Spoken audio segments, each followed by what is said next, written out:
Hi! In front of me is REALME C17 and today I would like to show you how you can disable Google Passwords Manager. First of all, go into Settings and scroll all the way down to access Google section.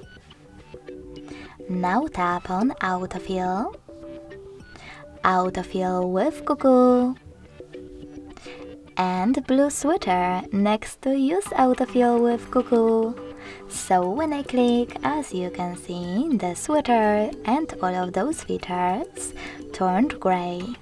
That means that autofill is disabled, but you can always enable it by choosing the same sweater again. Thanks so much for watching. If you enjoyed this video, don't forget to leave a like, comment and subscribe. Bye!